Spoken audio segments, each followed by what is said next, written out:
자, 오늘 우리가 함께 아주 깊이 들여다볼 책은요, 1620년에 쓰인 야코프 베메의 인간의 세 가지 삶입니다. 이건 단순히 오래된 고전을 읽는 그런 지적인 활동하고는 조금 달라요. 뭐랄까, 우리 자신도 몰랐던 내면의 가장 깊은 곳을 탐험하는 그런 여정에 가깝다고 할 수 있겠습니다.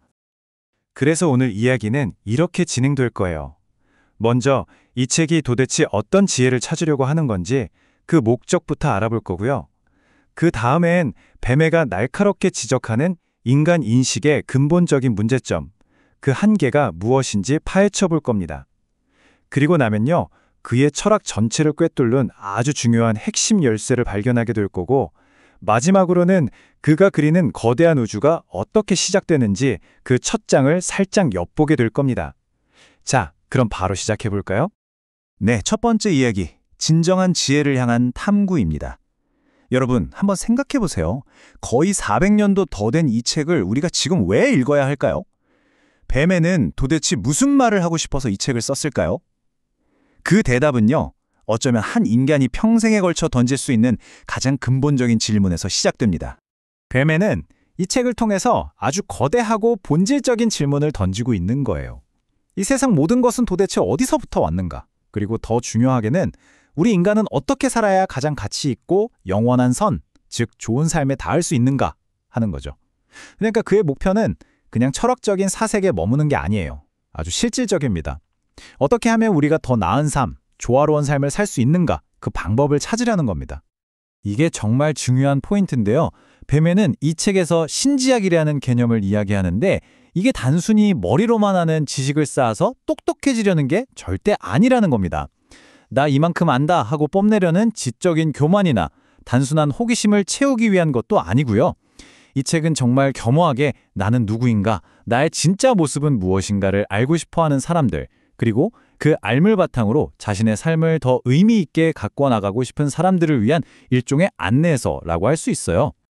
결국 핵심은 이겁니다. 이 깊고 어려운 탐구는요, 올바른 마음가짐, 올바른 동기를 가질 때만 안전하고 또 의미가 있다는 거예요. 지식 자체가 목적이 되어서는 안 됩니다. 항상 그 지식이 내 삶을, 내 인격을 어떻게 더 좁게 바꿀 수 있는가에 초점이 맞춰져야 해요. 만약 이 공부를 하면서 내가 더 오만해지거나 다른 사람을 무시하게 된다면 그건 뭔가 아주 단단히 잘못 가고 있다는 강력한 신호인 셈이죠. 자, 이제 베메 철학의 정말 심정부라고 할 수 있는 부분으로 들어왔습니다. 그가 평생에 걸쳐 풀고 싶어 했던 가장 핵심적인 문제가 바로 여기에 있거든요. 그건 바로 우리가 이 세상을 보고 이해하는 방식에 아주 근본적인 한계가 있다는 이야기입니다. 베메는 아주 도발적인 질문으로 시작합니다. 성경에 나오는 구절이기도 한데요. 인간의 지혜가 신에게는 어리석음이다. 아니, 이게 대체 무슨 말일까요? 우리가 평생을 바쳐 쌓아 올리는 이 소중한 지혜가 어떻게 신의 관점에서는 그저 어리석은 것에 불과할 수 있을까요? 그 비밀은요, 바로 우리 인간의 정신이 작동하는 그 방식 자체에 숨어 있습니다. 바로 이 지점에서 인간과 신의 인식 차이가 극명하게 드러나는 건데요. 신의 이해 방식은 모든 것을 하나로 꿰뚫어보는 통일성입니다. 어둠과 빛, 선과 악, 이 모든 대립적인 것들이 사실은 하나의 거대한 전체라는 걸 그냥 아는 거죠. 하지만 우리 유한한 인간은요, 그 거대한 하나를 한 번에 이해할 수가 없어요. 그래서 어떻게 하냐면 필연적으로 그것을 둘로 쪼개서 봅니다. 즉 서로 반대되는 한 쌍으로 나누어서 이해하는 거예요. 우리는 어둠 또는 빛, 선 또는 악, 이런 식으로 세상을 볼 수밖에 없다는 겁니다. 그런데 문제는 여기서 더 심각해져요. 우리가 단순히 세상을 둘로 나눠 보는 데서 그치는 게 아니라는 거죠. 우리는 무의식적으로 그 나눠진 것들 중 한쪽에 자신을 세우고 다른 한쪽은 틀렸다, 나쁘다 하면서 밀어내고 거부하기 시작합니다. 내 편과 내 편을 가르는 거죠. 하지만 신의 관점에서는요, 내가 옳다고 생각하는 이것과 내가 틀렸다고 생각하는 저것 모두가 하나의 온전한 진실을 이루는 없어서는 안 될 필수적인 조각들인 셈입니다. 이게 정말 흥미로운 지점인데 훗날에 조지불이라는 수학자가 베메의 이 심오한 철학을 x 플러스 not x는 1이라는 아주 간결한 수학 공식으로 표현했어요. 이게 무슨 뜻이냐면요. x, 즉 내가 지금 보고 있는 진리는 언제나 불완전하다는 거예요. 여기에다가 not x, 즉 내가 지금 보지 못하고 있거나 혹은 진리가 아니라고 부정하는 것을 더해야만 비로소 1. 완전한 전체 진리가 된다는 뜻입니다. 정말 놀랍지 않나요? 자, 이걸 한번 우리 일상으로 가져와 볼까요? 훨씬 더 와닿을 거예요. 예를 들어서 어떤 정치적인 문제에 대해 내가 가진 생각이 절대적으로 옳다고, 즉 X라고 굳게 믿는다고 해봅시다. 그러면 자연스럽게 나와 반대되는 의견, 즉 not X를 가진 사람들은 완전히 틀렸다고 생각하게 되겠죠. 하지만 뱀의 관점에서 보면 나도 진리의 일부만 보고 있고 저 사람도 진리의 일부만 보고 있는 거예요. 진정한 전체 진실은 우리 둘의 타당한 관점이 합쳐졌을 때 비로소 드러나는 거죠. 이쯤 되면 우리는 정말 충격적이면서도 혁명적인 결론에 이르게 됩니다. 진짜 온전한 진리에 가까워지고 싶다면 나와 의견이 다른 사람들을 피하고 무시할 게 아니라는 거죠. 오히려 정반대입니다. 내가 가장 이해할 수 없고 가장 틀렸다고 생각하는 바로 그 사람의 의견에 귀를 기울여야 한다는 거예요. 왜냐하면 내가 놓치고 있는 진리의 나머지 반쪽 조각이 바로 그 사람의 주장 속에 숨어 있을 가능성이 아주 높기 때문입니다. 와, 정말 쉽지 않은 이야기죠. 방금 우리는 인간이 진리의 절반밖에 보지 못한다고 이야기했잖아요. 그렇다면 이런 질문이 생기죠. 우리가 못 보고 있는 그 나머지 절반, 그 보이지 않는 부분은 도대체 어디서 뭘 하고 있는 걸까요? 그리고 그 숨겨진 절반이 우리가 지금 경험하는 이 현실 세계에 어떤 영향을 미치고 있을까요? 바로 이 질문이 뱀의 철학의 핵심 비밀을 푸는 마스터키가 됩니다. 뱀에는 여기서 아주 기가 막힌 비유를 하나 드는데요. 바로 바다입니다. 우리의 인식이란 건 마치 거대한 바다의 표면만 보는 것과 같다는 거예요. 우리는 눈앞에서 출렁이는 파도, 즉 눈에 보이는 현상들은 볼 수 있죠. 하지만 그 파도를 만들어내는 저 깊고 어두운 심해의 거대한 움직임, 그 보이지 않는 힘에 대해서는 전혀 알지 못한다는 겁니다. 바로 여기서 뱀의 가장 놀라운 통찰, 거의 비밀이라고 할 수 있는 원리가 등장합니다. 그건 바로 숨겨진 힘의 본질은 항상 우리가 겉으로 보는 속성과 정반대라는 거예요. 예를 들어 볼까요? 사랑, 겉으로 보기엔 어때요? 모든 걸 내어주고 져주는 것 같고 약해 보이죠? 하지만 그 숨겨진 본질, 그 힘은 세상 그 무엇으로도 꺾을 수 없는 무적의 강인함이라는 겁니다. 반대로 교만은요, 겉으로는 아주 강하고 남들을 지배하는 것처럼 보이지만 그 뿌리는 너무나 취약해서 작은 충격에도 쉽게 부서져 버린다는 거죠. 이 원리를 가장 신비롭게 표현한 문장이 바로 이겁니다. 보이는 세계와 보이지 않는 세계의 가치 판단 기준이 완전히 뒤집혀 있다는 뜻이에요. 그래서 우리가 하늘의 부요함을 원한다면 이 땅에서는 영적으로 가난해져야 합니다. 우리가 하늘의 지혜를 얻고 싶다면 이 땅에서는 기꺼이 세상의 바보처럼 보여야 한다는 거죠. 뱀에는 이것이 바로 역사 속의 수많은 성인들이 왜 그토록 시련과 고난의 길을 걸었는지에 대한 설명이 된다고 말합니다. 자, 이렇게 드러난 것과 숨겨진 것의 이중적인 원리를 이해했다면 이제 드디어 뱀의 복잡하고 거대한 우주론, 그 첫 번째 문을 열 준비가 된 겁니다. 그는 이 세상 모든 창조물이 자연의 7 형태라고 부르는 7가지의 근원적인 힘들이 서로 작용하면서 만들어진다고 설명하는데요. 오늘은 그중에서 가장 기초가 되는 첫 3가지 힘을 먼저 살펴보겠습니다. 모든 것의 시작은 혹독함이라는 힘에서 출발합니다. 이건 뭐냐면 그냥 지금 이 상태 그대로 가만히 있으려는 힘, 변화에 저항하는 아주 단단하고 보수적인 힘이에요. 그런데 이 힘이 생기자마자 그와는 정반대의 성질을 가진 힘이 나타납니다. 바로 이끌림이죠. 이건 가만히 있지를 못해요. 끊임없이 움직이고 새로운 것을 찾아다니는 아주 역동적인 힘입니다. 자, 상상이 되시죠? 가만히 있으려는 힘과 끊임없이 움직이려는 힘이 꽝! 하고 부딪히면 어떻게 될까요? 거기서 바로 3번째 힘, 쓰라립이 탄생합니다. 이건 엄청난 긴장과 갈등, 고뇌의 상태 그 자체인 거죠. 이 개념들을 조금 더 현대적인 용어로 바꿔보면 훨씬 이해하기 쉬워요. 첫 번째 힘, 혹독함은 균질성, 즉 모든 것이 똑같이 유지되려는 성질이라고 볼 수 있고요. 두 번째 힘, 이끌림은 이질성, 즉 끊임없이 달라지려는 성질이라고 할 수 있습니다. 그리고 3번째 힘, 쓰라림은 이 둘 사이의 팽팽한 긴장 상태인 거죠. 뱀회가 말하고 싶은 핵심은 이거예요. 이 근본적인 갈등이 결코 나쁜 게 아니라는 겁니다. 오히려 이 팽팽한 긴장감이야말로 눈에 보이는 모든 만물을 만들어내는 창조의 에너지, 그 근원이라는 거죠. 그러니까 다시 한번 강조하지만 이 투쟁, 어둠, 갈등의 힘들은 그 자체로는 결코 악이 아닙니다. 절대 아니에요.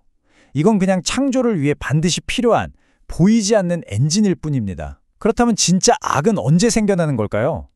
봄에는 이렇게 말해요. 원래는 저 깊은 곳, 보이지 않는 엔진실에 얌전히 있어야 할 이 근원적인 힘들이 제멋대로 밖으로 튀어나와서 우리 삶의 표면을 지배하려고 할 때, 바로 그때 악이 시작된다는 겁니다. 자, 이 지점에서 우리는 아주 거대하고 심오한 질문과 마주하게 됩니다. 만약 모든 존재의 뿌리가 이처럼 서로 대립하는 어둡고 격렬한 힘들의 싸움이라면 도대체 우리가 아는 빛, 평화, 그리고 사랑 같은 것들은 어디서 오는 걸까요? 어떻게 이 격렬한 갈등의 흙탕물 속에서 그렇게 맑고 아름다운 연꽃이 피어날 수 있는 걸까요? 이것이 바로 우리가 다음 시간에 함께 풀어가야 할 거대한 미스터리입니다. 자, 오늘은 야코프 베메라는 아주 깊고 신비로운 사상가의 세계로 함께 떠나보려고 합니다. 이건 단순히 오래된 책 한 권을 살펴보는 시간이 아니에요. 베메가 평생에 걸쳐 들여다본 이 현실 세계의 거대한 설계도, 그 구조를 함께 이해해보는 여정이라고 할 수 있습니다. 여러분 혹시 이런 생각해 보신 적 없으세요? 신은 대체 왜 선과 악이 뒤죽박죽 섞인 이런 세상을 만들었을까요? 왜 우리 삶은 끊임없는 대립과 갈등으로 가득 차 있을까요? 베메는 바로 이 근원적인 질문에 대한 답을 찾아 헤맸던 사람입니다.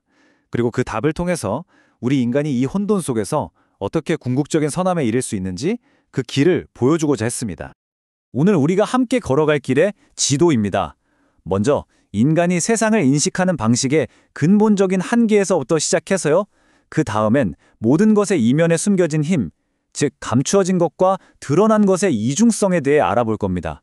그리고 이 모든 현실을 만들어내는 자연의 7가지 형태를 거쳐서 마침내 불과 빛이라는 두 개의 거대한 왕국, 그리고 그 사이에 존재하는 바로 우리들의 세계에 대한 이야기로 마무리하겠습니다. 자, 그럼 첫 번째 이야기부터 시작해 볼게요. 모든 논의의 출발점은 바로 우리 인간이 가진 이해의 한계입니다. 뭐냐면요, 우리 인간의 마음은 신이 보는 것처럼 어떤 하나의 완전한 실제를 통째로 이해할 수가 없다는 거예요. 우리는 그걸 꼭 둘로 쪼개서 서로 반대되는 한 쌍으로 만들어야만 겨우 이해할 수 있다는 거죠. 바로 이겁니다. 뱀의 핵심적인 주장이 여기서 나오는데요.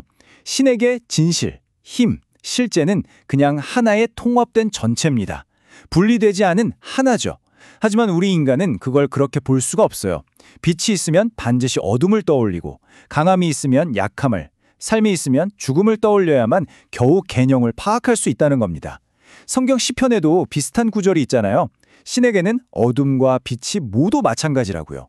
하지만 인간에게는 빛을 어둠이라 부르는 자에게 화가 있을 거라고 경고하죠. 왜 이런 차이가 생길까요? 바로 이 인식의 근본적인 균열 때문입니다.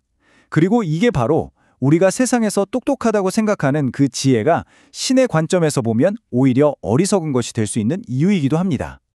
그렇다면 완전한 진실이란 대체 뭘까요? 그건 동전의 한쪽 면이 아니라는 겁니다. 신은 우리가 생각하는 옳음과 그름 둘 중 하나를 선택하는 방식으로 세상을 보지 않아요. 신은 그 둘을 하나로 통합해서 이해합니다. 그러니까 신이 생각하는 완전한 옳음이란 우리가 이것이 옳다라고 주장하는 것과 저것은 틀렸다라고 비난하는 것을 모두 끌어안아 종합하고 화해시킨 상태를 의미하는 거죠. 이게 좀 복잡하게 들릴 수 있는데 수학자 조지 불이 만든 공식으로 생각하면 아주 쉬워져요. x 더하기 not x는 1이다. 여기서 1은 완전한 진리, 즉 신의 관점이라고 해보죠. 그리고 x는 내가 옳다고 굳게 믿고 있는 나의 진리입니다. 그럼 not x는 뭘까요? 이게 중요해요. not x는 그냥 틀린 것, 오류가 아닙니다. 바로 내 진리가 미처 보지 못하는 빈 곳을 채워주는 보완적인 진리라는 거예요. 단지 내 관점에서는 그게 보이지 않으니까 그걸 틀렸다거나 내 반대편이라고 착각하고 있을 뿐이죠. 자, 그럼 결론이 뭘까요? 정말 놀랍게도 완전한 진리에 다가가려면 나를 가장 격렬하게 반대하는 사람, 내가 가장 틀렸다고 생각하는 사람의 의견에 귀를 기울여야 한다는 겁니다. 왜냐하면 바로 그들의 주장 속에 내가 놓치고 있는 진리의 나머지 반쪽 조각이 숨어있기 때문이죠. 물론 그렇다고 해서 내 생각을 다 버리고 상대방의 생각을 무작정 받아들이라는 뜻은 절대 아닙니다. 그건 그냥 하나의 불완전한 조각을 다른 불완전한 조각으로 바꾸는 것밖에 안 되니까요. 진정한 지혜는 나의 관점과 상대방의 관점을 통합해서 둘 다를 넘어서는 더 높은 차원의 이해에 도달하는 데 있는 겁니다. 우리의 인식이 이처럼 한쪽밖에 못 보기 때문에 자연스럽게 따라오는 이야기가 있습니다. 바로 우리가 눈으로 보는 모든 성질 뒤에는 그것의 진짜 힘의 원천이 되는 정반대의 힘이 감추어져 있다는 사실입니다. 바다를 한번 떠올려 보세요. 우리가 보는 건 뭐죠? 그냥 찰랑이는 파도, 잔잔하거나 혹은 거친 바다의 표면뿐이잖아요. 하지만 그 얇은 표면 아래에는 우리가 감히 상상할 수도 없는 깊이와 엄청난 힘을 가진 심해가 존재하죠. 뱀에는 우리가 사는 현실도 이 바다와 똑같다고 말합니다. 우리는 눈에 보이는 현상, 즉 드러난 성질만을 봅니다. 하지만 그 현상을 움직이는 진짜 힘, 그 근원적인 동력은 우리 눈에 보이지 않는 깊은 곳, 바로 감추어진 기반에 있다는 것이죠. 여기서 뱀의 철학에 아주 핵심적인 역설이 드러납니다. 어떤 것의 진정한 힘은 그것이 겉으로 드러내는 모습과 정반대라는 거예요. 이건 우리가 세상을 보고 판단하는 방식에 대한 근본적인 도전이라고 할 수 있습니다. 자, 사랑을 한번 예로 들어볼까요? 겉으로 보기에 사랑은 어때요? 부드럽고 양보하고 강요하지 않고 어찌 보면 되게 약해 보이죠. 하지만 그 부드러움이라는 드러난 성질의 이면, 그 감추어진 기반에는 그 어떤 폭력적인 힘도 결국엔 꺾을 수 없는 진정으로 무적인 힘이 숨겨져 있습니다. 반대로 겉으로 드러난 힘으로 다른 사람을 찍어 누르고 지배하려는 사람은 어떨까요? 그 강함이라는 드러난 성질의 이면, 그 감추어진 기반은 사실 너무나 취약하기 때문에 결국에는 모든 것을 잃고 무너지고 맙니다. 이 원리는 왜 신성한 진리가 종종 이 세상에서의 겸손을 요구하는지 명확하게 설명해 줍니다. 하늘에서 영광의 왕관을 얻기 위해서는 이 땅에서 고난의 십자가를 져야만 합니다. 하늘에서 진정한 부자가 되고 싶다면 이 땅에서는 영적으로 가난한 자가 되어야 하죠. 만약 신이 우리에게 이 땅에 부를 맡기셨다면 그걸 내 것인 양 자랑하고 쓰는 게 아니라 그저 잠시 맡은 청지기로서 관리하며 세상의 눈에는 더 부유해 보이지 않아야 합니다. 하늘에서 지혜로운 자가 되고 싶다면 이 세상에서는 기꺼이 어리석은 자로 여겨져야 하는 것과 같은 이치입니다. 자, 그럼 지금까지 말한 이런 반대되는 것들, 감추어진 힘들은 도대체 어디서부터 어떻게 생겨난 걸까요? 뱀에는 모든 현실 세계가 만들어지는 과정을 7단계 혹은 7가지 형태로 설명합니다. 모든 것의 시작은 3가지 원초적인 힘의 거대한 충돌에서 비롯됩니다. 첫 번째 힘은 거침이라고 불리는데요. 이건 모든 걸 지금 이대로 유지하려는, 절대 변하지 않으려는 아주 완고하고 보수적인 힘입니다. 여기에 정면으로 맞서는 것이 두 번째 힘, 이끌림입니다. 이건 가만히 있지를 못해요. 끊임없이 움직이고 새로운 것들을 찾아다니고 결합하려는 힘이죠. 바로 이 두 거대한 힘, 즉 유지하려는 힘과 변화하려는 힘이 꽝 하고 부딪힐 때 그 엄청난 마찰과 긴장 속에서 세 번째 형태인 쓰라림이 태어납니다. 이건 바로 모든 존재가 겪는 근원적인 고통과 갈등 그 자체라고 할 수 있습니다. 바로 이 지점에서 뱀에는 악이란 무엇인가라는 아주 오래된 질문에 정말 놀라운 해답을 내놓습니다. 악은 뭔가 사악한 실체가 따로 있는 게 아니라는 거예요. 그럼 악은 뭘까요? 그건 본래 저 깊은 곳에 감추어져 있어야 할 근원적인 힘, 예를 들면 방금 말한 거침이나 쓰라림 같은 것들이 제자리를 벗어나서 표면으로 드러나 버린 상태, 그 현상 자체를 악이라고 부른다는 겁니다. 즉, 악은 실체가 아니라 위치가 잘못된 힘이라는 거죠. 이 관점으로 보면 루시퍼의 정체가 아주 명확해집니다. 그는 신과 대적하는 또 다른 창조주 같은 존재가 아니에요. 바로 이 근원적인 힘, 감추어져 있어야 할 그 힘들이 엉뚱한 곳에, 있어서는 안 될 곳에 드러나버린 현상, 그 자체가 바로 루시퍼라는 겁니다. 그렇기 때문에 악을 해결하는 방법은 그것을 파괴하고 없애버리는 것이 아니라 원래 있어야 할 제자리, 즉 감추어진 상태로 되돌려 놓는 것이 됩니다. 자, 이렇게 처음 3가지 힘이 충돌하면서 영원히 서로 다른 2개의 왕국, 2개의 원리가 만들어집니다. 그 첫 번째가 바로 불의 원리 혹은 진노의 왕국입니다. 제1원리는 말 그대로 신의 진노가 지배하는 불의 왕국입니다. 앞에서 말했던 그 거칠고 파괴적인 근원적 힘들이 아무런 여과 없이 그대로 드러난 상태를 말하죠. 하지만 뱀에는 이게 신의 진짜 모습이 아니라고 강조합니다. 이건 신의 다른 측면인 사랑, 즉 아들을 보지 못하고 오직 진노의 측면만을 바라보는 왜곡된 시선, 거짓된 상상을 통해서만 보이는 신의 한 단면일 뿐이라는 겁니다. 뱀에는 성경에서 신을 소멸하는 불이나 질투하는 신이라고 부를 때 그것이 신의 본질 그 자체라기보다는 바로 이 제1원리라는 제한된 창문을 통해서 본 신의 모습이라고 설명합니다. 즉, 이것은 신의 전체 모습이 아니라 특정 관점에서 본 신의 한 측면이라는 것이죠. 이 불의 왕국과 영원히 등을 돌리고 서 있는 정반대의 세계가 있습니다. 바로 제2원리, 즉 빛과 사랑의 왕국입니다. 이 두 왕국은 정말 완벽하게 분리되어 있어요. 물과 기름처럼 절대 섞일 수가 없죠. 하나가 드러나면 다른 하나는 완전히 감추어지고 서로를 알 수도 이해할 수도 없습니다.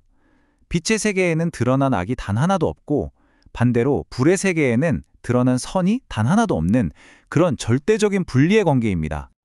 그럼 이 둘의 관계는 뭘까요? 앞에서 계속 이야기했던 감추어진 것과 드러난 것의 관계로 생각하면 딱 맞습니다. 아버지의 감추어진 불같은 근원적인 힘이 사랑이라는 형태로 우리에게 드러난 모습, 그것이 바로 아들입니다. 그래서 우리는 아들을 통해서 아버지를 볼 수 있다고 말하는 것이죠. 아들은 아버지의 드러난 얼굴이고 아버지는 바로 그 아들을 통해 드러나는 근원적인 힘 그 자체입니다. 자, 그럼 궁금해지죠. 진노의 왕국과 사랑의 왕국이 이렇게 영원히 분리되어 있다면 도대체 우리 인간은 어디에 서 있는 걸까요? 여기서 뱀에는 제3의 원리, 바로 우리의 세계를 이야기합니다. 우리의 현실, 이 세계는 아주 특별한 곳입니다. 바로 그 불의 왕국과 빛의 왕국, 그 두 가지 힘이 부분적으로나마 함께 드러나는 유일한 장소이기 때문입니다. 다시 말해, 선과 악이 뒤섞여 있는 세계, 그곳이 바로 우리가 사는 곳이라는 거죠. 자, 바로 이 지점이 우리 삶의 핵심을 찌르는 질문을 던집니다. 진노의 불과 사랑의 빛, 이 두 거대하고 영원한 힘이 교차하는 지점에 우리가 서 있다면 이 사실이 우리에게 그리고 나의 삶에 대체 어떤 의미를 갖는 걸까요? 뱀의 대답은 명확합니다. 바로 여기, 빛과 어둠 사이에 위태롭게 매달려 있는 이 세계에서 우리 한 사람 한 사람은 자신의 영원한 상태를 결정할 중대한 선택에 직면하게 된다는 겁니다. 뱀에게 이 세상은 단순히 살다 가는 공간이 아니라 영원을 향한 우리의 소속을 결정짓는 장엄하고도 치열한 선택의 장소인 셈입니다. 세상은, 그리고 우리는 대체 어디에서부터 시작된 걸까요? 누구나 한 번쯤은 품어봤을 이 근원적인 질문에 대해서 17세기 독일의 한 철학자가 아주 놀라운 답을 내놓습니다. 바로 야코프 베메인데요. 그의 책 인간의 세 가지 삶은 신의 본질부터 우리 영혼 깊은 곳까지 말 그대로 존재의 모든 것을 설명하려는 정말 거대한 시도라고 할 수 있죠. 자, 그래서 이번에는 뱀에가 들려주는 이 장대한 우주 창조 이야기를 한번 따라가 볼까 합니다. 모든 것의 시작이 있었던 그 엄청난 생성의 고뇌에서부터 모든 걸 뒤바꾼 해방의 불꽃, 그리고 그 불꽃 이후에 찾아온 사랑과 소리의 탄생, 또 어떻게 세상이 두 개의 영원한 왕국으로 나뉘게 됐는지, 마지막으로 바로 우리가 사는 이 선과 악의 세계는 대체 무엇인지, 이 흐름을 따라가다 보면 뱀의 세계관이 한눈에 들어올 겁니다. 자, 그럼 바로 시작해볼까요? 첫 번째 이야기, 생성의 고뇌입니다. 원초적인 갈등을 다시 한번 들여다보는 시간이죠. 우리가 지금 이렇게 보고 만지고 느끼는 이 현실, 이게 대체 어떻게 시작됐을까요? 그 답을 찾으려면요, 모든 것이 지금처럼 형태를 갖추기 훨씬 이전으로 정말 아득한 태초로 돌아가야만 합니다. 그곳에는 거대한 긴장감만 있었거든요. 뱀에는 이 상태를 자연의 첫 세 가지 형태가 정말 격렬하게 충돌하는 그런 원초적인 혼돈 그 자체라고 설명합니다. 자, 이 첫 세 가지 형태가 바로 모든 것의 기초가 되는데요. 하나씩 볼게요. 첫 번째는 거침입니다. 말 그대로 그냥 가만히 있으려는 힘, 변화를 거부하는 아주 강력한 보존력이에요. 뭐랄까 모든 걸 꽉 움켜쥐고 놓지 않으려는 그런 떫은 맛 같다 할까요? 그리고 두 번째는 정반대입니다. 이끌림. 이건 가만히 있지를 못해요. 계속 움직이고 다른 것과 섞이려고 하고 새로운 걸 만들어내려는 그런 불안정한 힘이죠. 그리고 이 두 가지, 그러니까 가만히 있으려는 힘과 움직이려는 힘이 영원히 부딪히면서 끔찍한 긴장 상태를 만들어내는데 이게 바로 세 번째 형태, 쓰라림, 즉 고뇌입니다. 정말 팽팽한 줄다리기 같은 거죠. 끝나지 않는 싸움. 그러니까 뱀애가 말하는 태초의 모습은 절대 고요하거나 평화롭지 않아요. 오히려 그 반대죠. 멈추지 않는 고통의 소용돌이 바로 그 자체입니다. 그는 이걸 격렬하게 회전하는 고뇌의 바퀴라고 표현해요. 한번 상상해 보세요. 서로 다른 방향으로 돌려는 거대한 톱니바퀴 두 개가 맞물려서 끔찍한 소리를 내면서 미친 듯이 돌아가는 모습을요. 모든 것을 가능하게 할 그 영원한 의지가 바로 그 바퀴 안에 갇혀서 어둠 속에서 고통스럽게 신음하고 있는 겁니다. 정말 끔찍한 그림이죠. 뷰에멘은 책에서 이렇게 말합니다. 두 형태는 의지 속으로 너무나 끔찍하게 들어가 의지를 어둠 속에 붙잡아 둔다라고요. 이게 그냥 철학적인 개념이 아니라 어쩌면 우리가 살면서 겪는 그런 내면의 끝없는 갈등과 혼란을 떠올리게 하지 않나요? 바로 이 고뇌의 쳇바퀴가 창조가 풀어야 할 가장 첫 번째이자 가장 큰 숙제였습니다. 자, 그렇다면 이 어둡고 고통스러운 굴레 속에서 도대체 어떻게 빛과 평화, 질서 같은 것들이 태어날 수 있었을까요? 이제 그 해답을 찾아가 보겠습니다. 자, 두 번째 이야기입니다. 해방의 불꽃, 그리고 네 번째 형태의 탄생이죠. 그 끝낼 것 같지 않던 고뇌의 순환을 깨트린 건 정말 극적인 하나의 사건이었습니다. 모든 걸 한순간에 뒤집어 버리고 마침낸 의식이라는 걸 탄생시킨 위대한 점화의 순간. 과연 그때 무슨 일이 벌어졌을까요? 이제 무대 위에 두 주인공이 등장했다고 생각하시면 쉬워요. 한쪽에는 아무것도에 얽매이지 않는 순수한 잠재력, 뱀애가 영원한 자유라고 부르는 신의 의지가 있습니다. 형태도 없고 고요하고 온유한 그런 존재죠. 그리고 다른 한쪽에는 우리가 계속 이야기했던 그 어둡고 거칠고 모든 걸 속박하려는 자연의 힘이 버티고 서 있습니다. 바로 이 둘, 이 자유와 속박의 힘이 맞부딪히는 그 순간이 모든 드라마의 시작이었습니다. 뱀에는 이 순간을 정말 기가 막힌 비유로 설명합니다. 마치 강철과 돌을 서로 부딪혀 불을 일으키는 것과 같다. 딱 감이 오시죠? 여기서 부싯돌이 바로 그 자유로운 영원한 의지고요. 단단하고 차가운 강철이 바로 그 어둡고 거친 자연의 힘인 겁니다. 이 두 개가 그냥 만나는 게 아니라 아주 격렬하게 꽝 하고 부딪히는 그 찰나의 마찰 속에서 이전에는 존재하지 않았던 완전히 새로운 것이 태어나는 거죠. 이 점화 과정이 정말 드라마틱합니다. 한번 보세요. 먼저 자유로운 의지가 가만히 있는 게 아니라 그 어둠에 맞서서 스스로를 칼날처럼 날카롭게 만듭니다. 그러면 어둠, 즉 자연의 쓰라림은 극도로 자극을 받아서 최고조에 이르게 되죠. 그리고 마침내 그 날카로움이 어둠을 산산조각 내버립니다. 바로 그 부서진 틈 사이로 자유가 번갯불처럼 번쩍 하고 터져 나오는 겁니다. 바로 이 섬광, 이 불꽃이 네 번째 형태, 불입니다. 그리고 이 불은 태어나자마자 자기가 나오 그 어둠을 순식간에 삼켜버리죠. 바로 이 불꽃이 창조의 역사에서 가장 결정적인 장면이에요. 이건 그냥 어둠을 밝히는 빛, 그 정도가 아닙니다.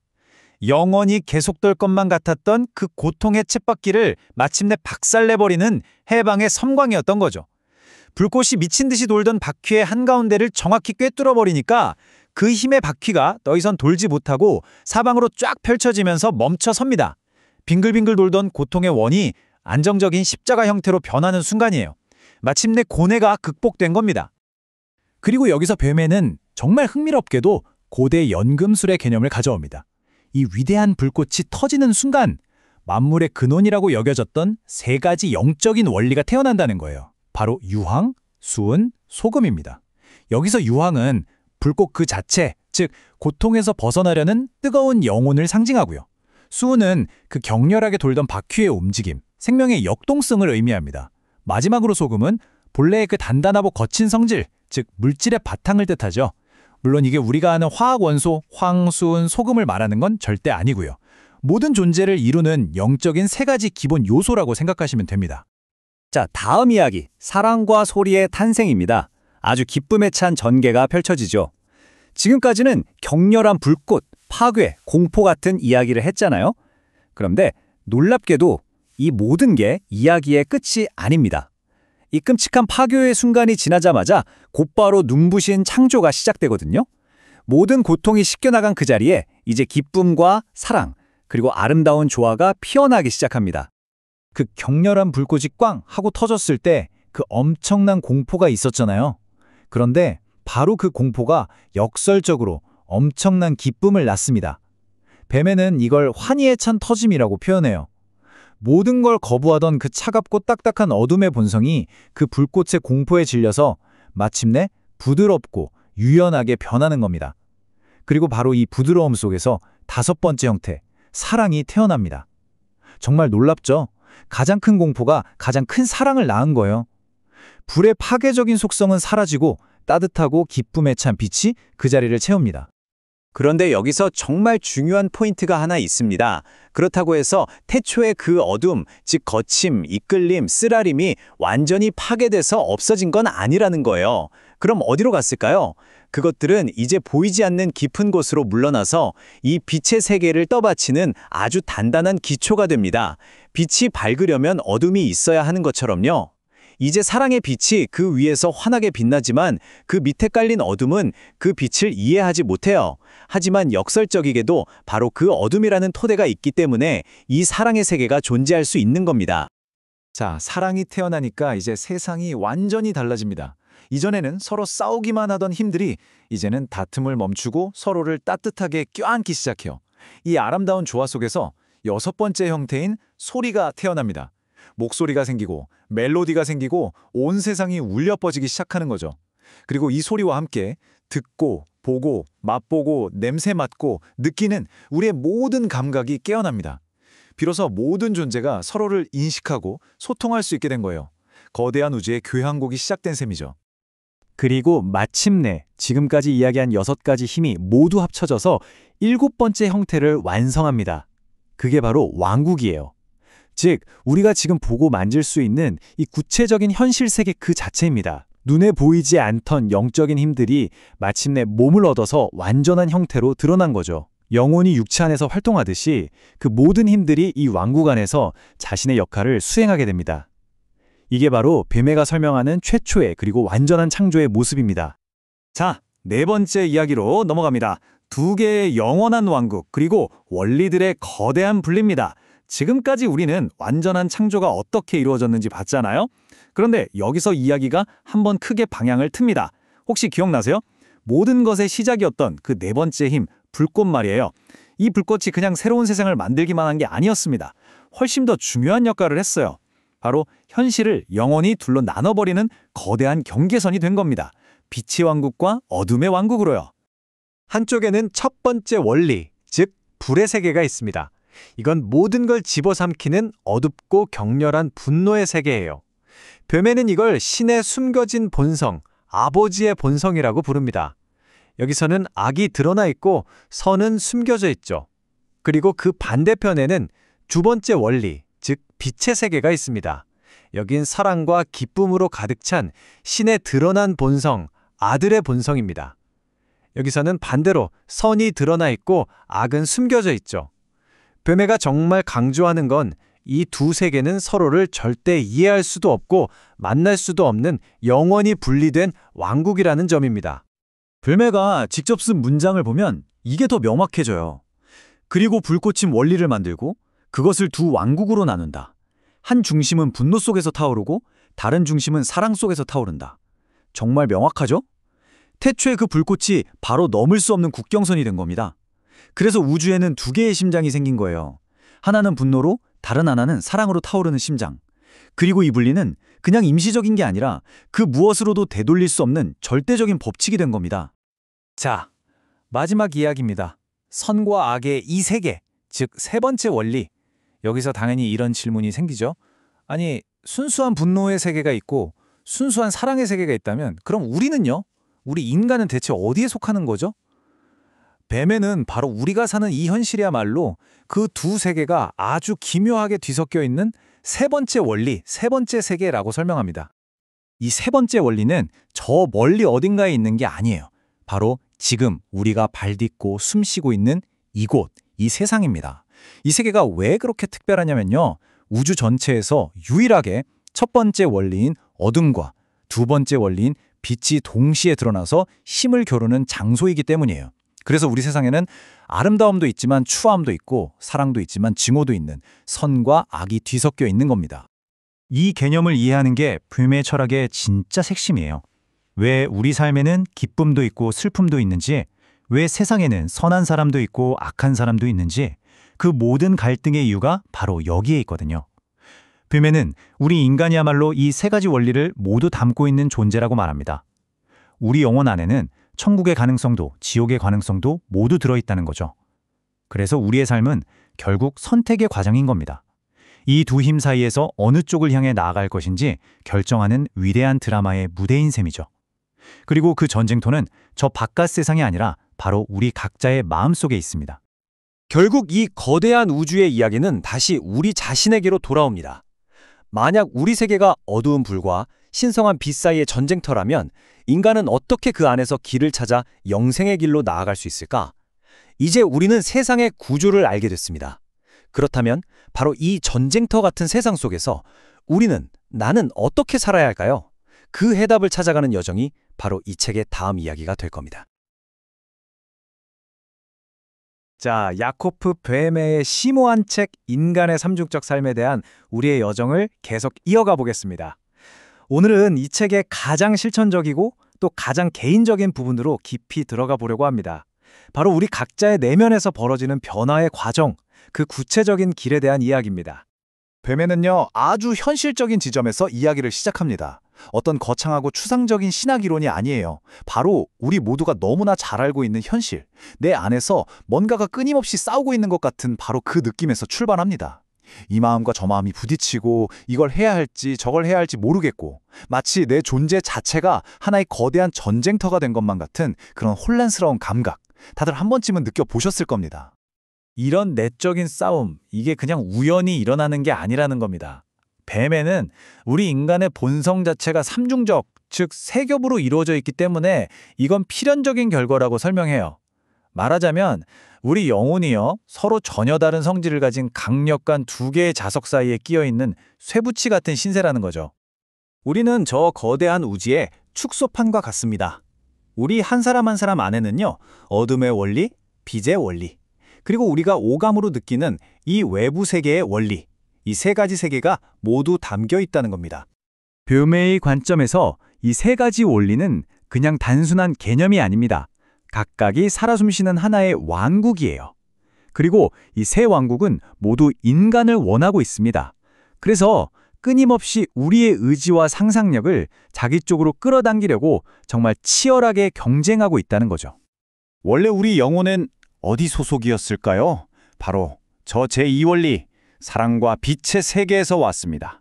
하지만 아담의 타락 이후에 눈에 보이는 이 화려한 감각의 세계, 제3원리의 마음을 온통 빼앗겨버린 거죠. 그 결국 어떻게 됐을까요? 결국 제1원리, 저 어둡고 진노하는 불의 심 아래 갇혀버린 포로 신세가 되고 말았다는 겁니다. 바로 이 분열과 혼란, 이 내적 갈등 상태가 우리의 적나라한 출발점입니다. 뱀에가 여기서 연금술이라는 단어를 쓰는 건 정말 의미심장하죠. 실제로 금속을 바꾸자는 얘기가 아니잖아요. 아무 가치 없어 보이는 이 납덩이 같은 우리의 혼란스러운 내면을 영적인 수행이라는 불을 통해 순수한 황금 같은 고귀한 상태로 완전히 바꾸어 넣는 것. 이 위대한 영적 변혁, 바로 여기서부터 시작되어야 한다는 겁니다. 사람들은 자기 내면이 이렇게 혼란스럽다는 걸 어렴풋이 느끼면 당연히 해결책을 찾아 헤매게 됩니다. 하지만 뵘에는 대부분의 노력이 완전히 엉뚱한 방향, 즉 외부를 향하고 있다고, 그리고 그곳에서는 결코 진정한 치유를 얻을 수 없다고 아주 단호하게 경고합니다. 뵘의 메시지는 정말 명확해요. 그냥 교회에 꼬박꼬박 출석하고 종교의식에 참여하고 좋은 설교를 듣는 것 같은 그런 수동적이고 외적인 종교 활동만으로는 절대로 내면의 근본적인 변화는 일어나지 않는다는 겁니다. 뱀에는 정말 강력한 비유를 통해서 이 차이를 보여줍니다. 돌을 물에 던지면 어때요? 겉만 축축하게 젖을 뿐이죠. 꺼내면 금방 마르고 그냥 원래 딱딱한 돌 그대로입니다. 이게 바로 외적인 종교라는 거예요. 우리의 겉모습만 살짝 적실 뿐이죠. 하지만 돌을 활활 타는 불 속에 던지면요, 돌 자체가 뜨거워지고 스스로 빛을 내는 완전히 새로운 존재가 되어버립니다. 근본 자체가 바뀌는 거죠. 이게 바로 뱀애가 말하는 진정한 내적 변혁이라는 겁니다. 여기서 한 걸음 더 나아가죠. 아무리 많은 책을 읽고 신학 지식을 쌓고 성경 구절을 줄줄 외우고 신에 대해 유창하게 말할 수 있다고 해도 그것이 내면의 변화로 이어지지 않는다면 신 앞에서는 아무런 가치가 없다는 겁니다. 그는 차라리 신을 향한 진실한 마음을 가진 겸손한 돼지치기가 지식만 가득하고 교만한 학자보다 천국에 훨씬 더 가깝다고까지 주장합니다. 뱀에는 당시에 서로 우르렁대던 종교 분파들을 모두 일축해버립니다. 어느 편에 서서 특정 견해를 선택하는 것만으로는 절대 신을 찾을 수 없다는 거예요. 오히려 끝없는 의심과 혼란 속에서 헤맬 뿐 신성에 대한 직접적인 체험은 결코 얻지 못할 것이라고 경고하죠. 뱀에는 이 모든 외적인 길들이 우리의 납과 같은 본성의 표면을 잠시 반짝이게 닦는 것에 불과하다고 말합니다. 반짝거릴 수는 있어도 결코 납을 황감으로 바꾸는 근본적인 변화는 이룰 수 없다는 거죠. 자, 그렇다면 모든 바깥으로 향하는 길이 막혀 있다면 진짜 방법은 대체 무엇일까요? 뱀에는 이제부터 전적으로 자기 자신 안에서만 일어나는 아주 급진적이고 직접적이며 지극히 개인적인 위대한 작업의 과정을 설명하기 시작합니다. 이건 결코 조용하고 평온한 기도가 아닙니다. 이건 정말 격렬하고 단호한 투쟁이에요. 구약 성경의 야곱이 천사와 씨름했던 것처럼 내 안의 모든 목소리가 너는 자격이 없어 라고 소리쳐도 신의 축복을 받아낼 때까지는 절대로 포기하지 않겠다고 다짐하는 영혼의 씨름 경기와 같은 거죠. 바로 이런 흔들리지 않는 결심이 필요하다는 겁니다. 이건 단순한 소망이 아니에요. 죽음과 지옥, 심지어 신의 진노마저도 뚫고 나아가겠다는 강력한 의지의 선언인 셈입니다. 뱀에는 당신이 이 진지하고 절박한 길에 들어설 때 결코 혼자가 아니라고 확신시켜줍니다. 당신의 의지가 진실하다면 신성한 힘이 당신 안에서 깨어나 함께 씨름하고 싸우고 기도하는 것을 도울 것이라고 말입니다. 이 치열한 내적 전투야말로 진정으로 새롭게 태어나서 신의 왕국을 직접 목격할 수 있는 유일한 길이라는 것이 뱀애의 주장입니다. 이 강렬한 내적 작업을 통과한 영혼은 마침내 심오한 발견에 이르게 됩니다. 고대의 모든 현자들이 그토록 찾아 헤맸던 전설적인 보물, 모든 것을 변화시키는 힘의 근원인 현자의 돌을 발견하게 된다는 거죠. 뱀에는 이 돌에 대해 아주 신비로운 언어로 이야기하면서 그 중요성과 비밀을 한껏 고조시킵니다. 세상 어디에나 있지만 아무나 발견할 수 없고 모든 힘을 그 안에 담고 있는 이 돌의 정체는 과연 무엇일까요? 그 돌의 이름 중 하나는 진주허관입니다. 이건 숱한 고난과 눈물의 시련을 통해 얻어낸 헤아릴 수 없이 값지고 다채로운 아름다움을 지닌 보물이라는 의미를 담고 있죠. 또 다른 이름은 가장 중요한 모퉁이돌입니다. 세상의 건축가들에게는 쓸모없다고 버림받았지만 사실은 새로운 영적 성전을 세우는데 없어서는 안 될 바로 그 기초가 되는 돌이라는 뜻을 가지고 있습니다. 이 돌에 부여된 힘은 그야말로 절대적입니다. 뱀에이에 따르면 모세가 바다를 가르고 엘리야가 불을 내리고 다윗과 솔로몬이 지혜를 얻고 모든 예언자들이 기적을 행하며 미래를 내다볼 수 있었던 것도 바로 이 돌의 힘 덕분이었다는 겁니다. 모든 지혜와 기적, 그리고 신성한 의지와의 연결을 가능하게 하는 궁극적인 원천인 셈이죠. 그리고 마침내 여기에 베헤메 신비주의의 심장부에 있는 놀라운 계시가 드러납니다. 그토록 찾아 헤매던 현자의 돌은 외부의 어떤 물건이나 신비한 물질이 아니라 바로 각 개인의 영혼 안에서 새롭게 태어난 그리스도 자신이라는 사실입니다. 이것이 모든 것의 핵심입니다. 저 높은 하늘이나 세상 끝 어딘가, 즉 당신 밖에서 그리스도나 신을 찾는 것은 헛된 노력일 뿐이라는 거죠. 신성은 반드시 당신 안에서, 당신의 체험 속에서 태어나야만 합니다. 하지만 이 기적적인 내적 탄생이 여정의 끝은 결코 아닙니다. 새로 태어난 영적인 생명은 믿을 수 없을 만큼 연약하거든요. 이제부터는 거친 세상의 시련 속에서 그것을 조심스럽게 지키고 양육해야 하는 과제가 시작됩니다. 뱀에는 이 새로운 생명이 처음에는 엄청난 기쁨을 가져다 주지만 그 시작은 겨자씨 한 알처럼 지극히 작고 미미하다는 점을 강조합니다. 그는 영적 발달을 식물이 자라는 유기적인 과정에 비유합니다. 씨앗이 뿌려지고 작은 싹이 트지만 곧 세상의 경멸과 조롱이라는 차가운 바람을 맞게 되죠. 온갖 종류의 유혹이라는 나무가 앞을 가로막습니다. 하지만 이 혹독한 조건들을 견뎌내고 뿌리를 내리면 마침내 누구도 흔들 수 없는 거대한 나무로 자라나 풍성한 열매를 맺게 된다는 겁니다. 세상과 육신 그리고 악마는 끊임없이 당신의 상상력을 이 내면의 생명으로부터 떼어내어 다시금 선과 악이라는 지상의 본질로 되돌려 놓으려고 할 것입니다. 이것은 한 번으로 끝나는 싸움이 아니라 평생에 걸쳐 계속되는 전투입니다. 묘매는 실패가 이 길의 자연스러운 일부라는 것을 아주 따뜻하게 이해시켜 줍니다. 넘어져도 괜찮다는 거예요. 돌아가는 길은 처음 갔던 길과 똑같습니다. 다시 내면의 씨름으로 돌아가십시오. 그러면 이전에는 연약한 식물만 있던 그 자리에 이제는 시련을 통해 더 단단해진 나무를 발견하게 될 것입니다. 이렇게 뱀은 우리에게 마지막으로 날카로운 질문 하나를 던집니다. 이 질문은 우리가 무엇을 아는지가 아니라 우리가 어떤 존재가 되었는지를 묻고 있습니다. 우리는 신을 위해 자신의 가장 소중한 것을 바치는 아벨의 겸손하고 희생적인 사랑을 살고 있는가? 아니면 말과 지식은 가졌으되 그 능력은 부인하며 형제를 시기하고 미워하는 카인의 교만과 폭력을 살고 있는가? 이것이야말로 우리 영혼의 여정에 대한 궁극적인 시험대인 셈이죠. 야쿠프 돛의 저서, 인난의 세 가지 삶을 따라서 정말 긴 여정을 함께 왔습니다. 지금까지 우리는 그의 아주 복잡하고 깊은 우주론의 구조를 하나하나 뜯어봤는데요. 자, 이제 이 모든 거대한 체계가 궁극적으로 향하고 있는 단 하나의 목적, 바로 우리 인간의 영적인 변화와 구원의 문제에 대해 깊이 이야기해 볼 시간입니다. 좋습니다. 이제 마지막 핵심 단계로 한번 들어가 보죠. 지금까지 다소 추상적이고 어렵게 느껴졌을 수도 있는 뱀의 신학이 바로 우리 한 사람 한 사람의 영혼이 자신의 진짜 고향으로 돌아가는 여정을 위한 아주 구체적이고 실질적인 안내서가 되는 지점입니다. 그의 철학이 과연 어떻게 우리 각자의 삶에 적용될 수 있는지 그 길을 함께 걸어가 보겠습니다.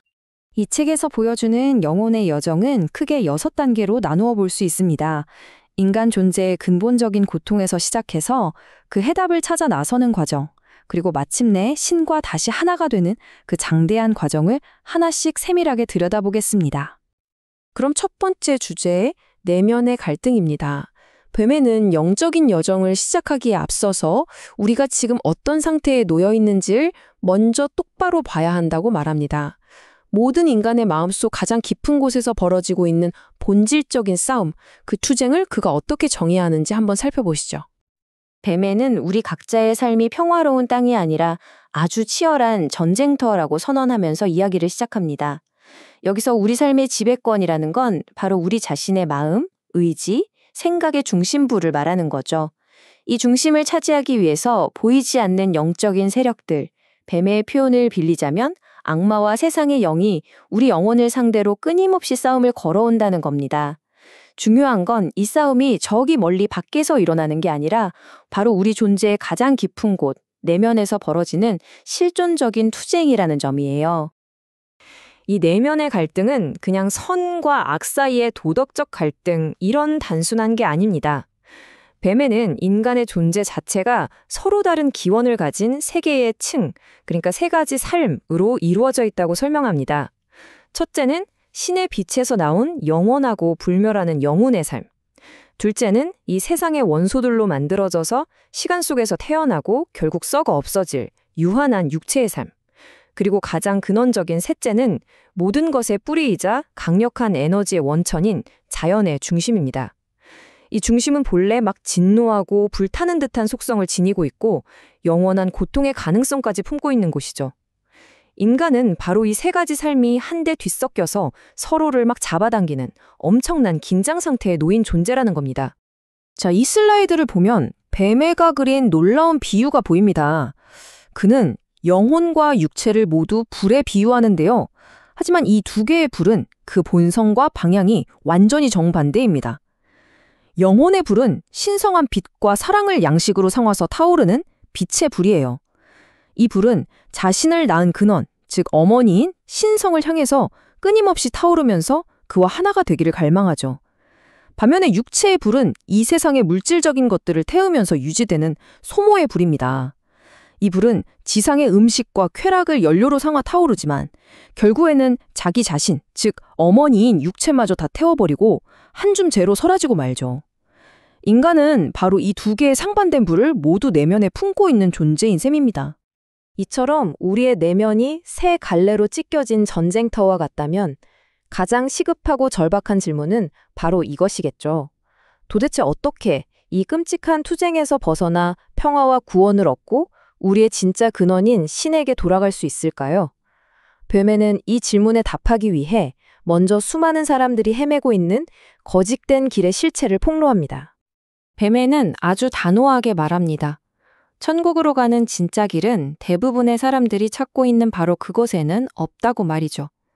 사람들은 밖에서 머리로, 지식으로 그 길을 찾으려 하지만 그건 마치 신기루를 쫓는 것과 같다고 경고하는 겁니다.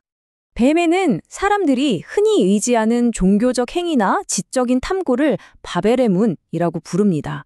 성경에 나오는 바벨탑? 그거 인간의 교만으로 신에게 도달하려 했던 시도의 상징이잖아요.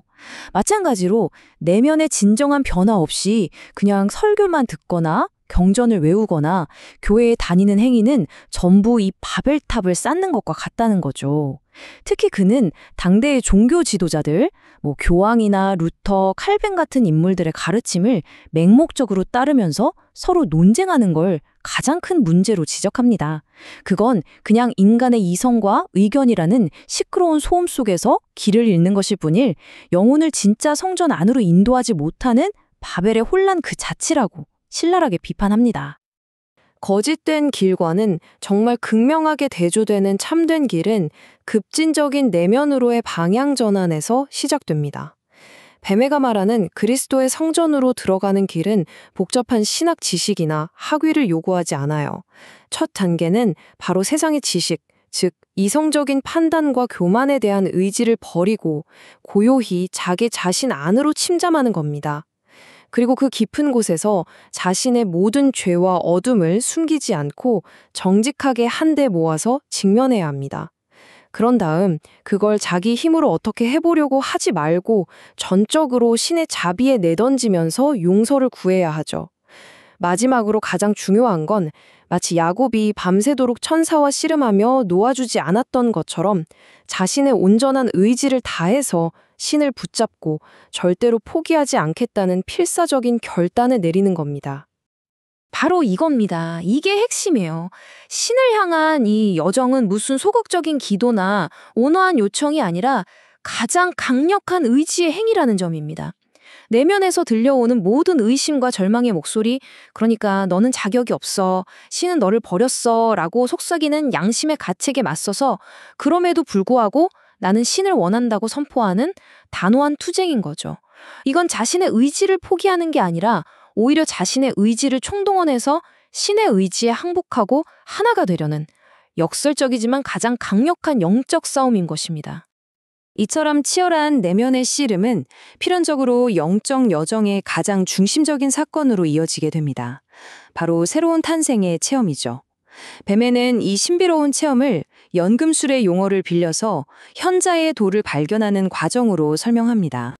옛날 연금술사들은 납 같은 쓸모없는 금속을 순금으로 바꿀 수 있다고 믿었던 현자의 도를 평생 찾아 헤맸잖아요. 뱀에는 이게 바로 영적인 비유라고 말합니다.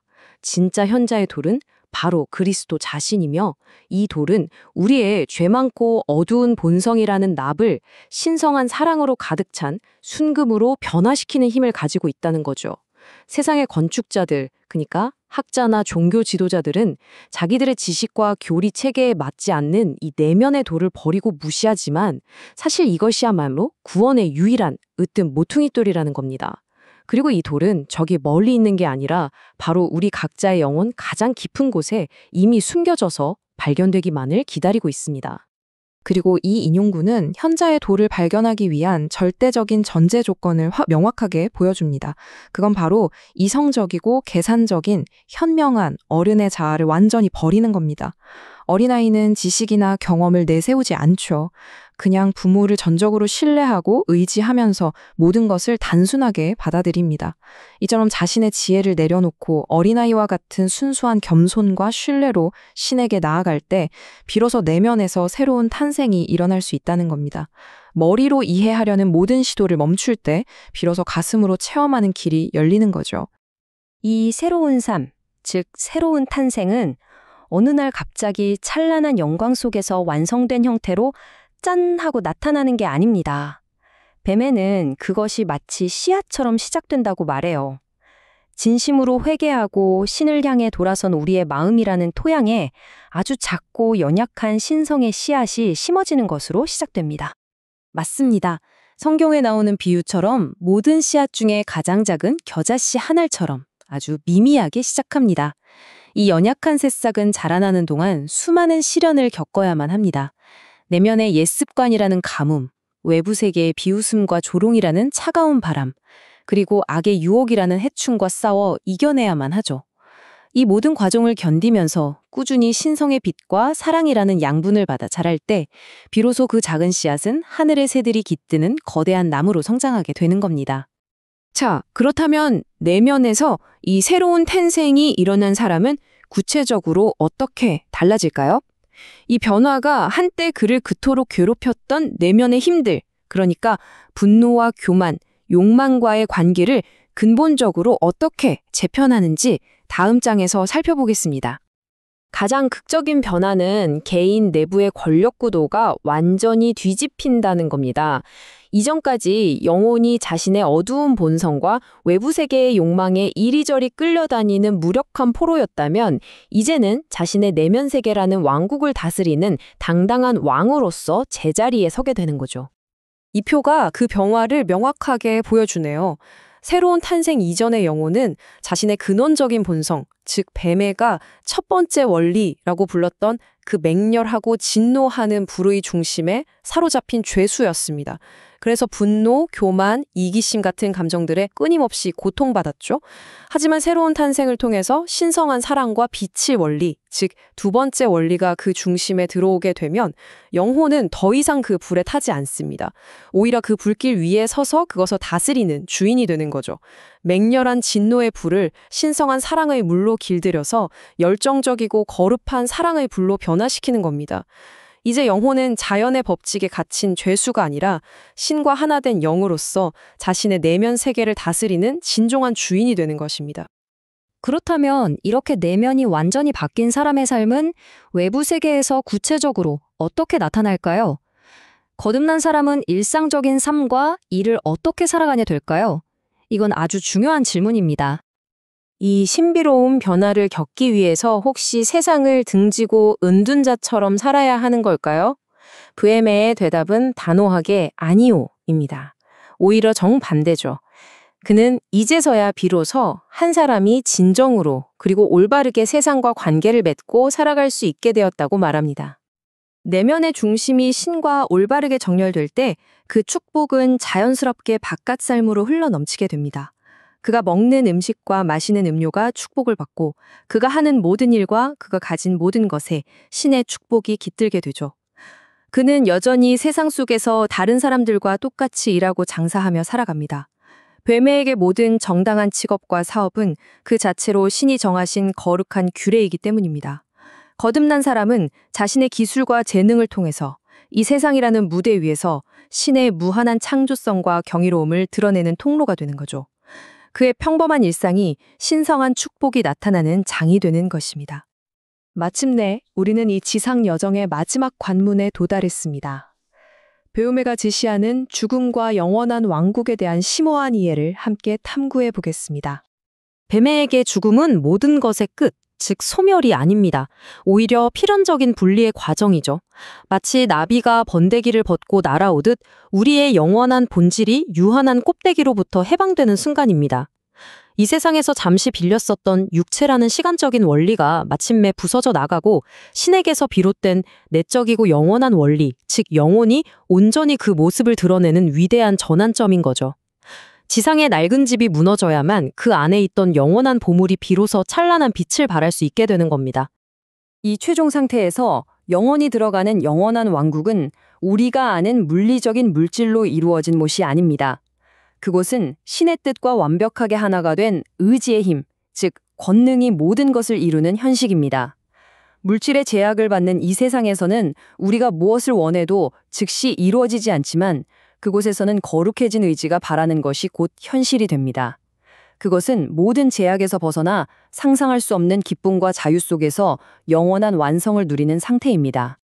뱀의 책 인간의 세 가지 삶을 통해 함께한 이 긴 여정은 결국 우리 각자에게 이 하나의 궁극적인 질문을 남깁니다. 우리는 내면의 깊은 갈등에서 시작하여 세상의 시끄러운 소음 속에 있는 거짓된 길들을 지나 마침내 모든 해답이 바로 우리 안에 심겨져 있다는 것을 발견했습니다. 만약 하나님의 나라가 당신의 내면 가장 깊은 곳에 있다면 당신은 지금 어디에서 무엇을 통해 그것을 찾고 있습니까? 뱀에는 우리에게 외부 세계를 향한 탐색을 멈추고 이제는 진정한 내면으로의 여정을 시작하라고 강력하게 촉구하고 있습니다.